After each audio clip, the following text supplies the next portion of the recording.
G'day, Nathan here from Southeast Queensland Hauliers. Now, would you like to hear a funny joke? We've just been awarded this project to pack 178 of these shipping containers of this dredging pipe in the course of 4 weeks.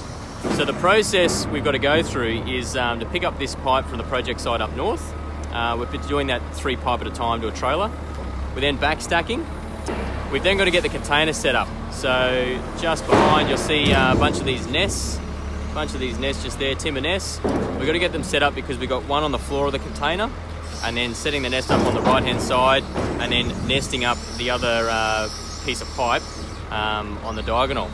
So this dredging pipe weighs 7 tonne each approximately, and it measures 1.295 metres in diameter.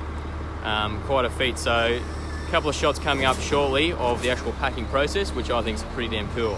So once again, 178 containers, 4-week deadline,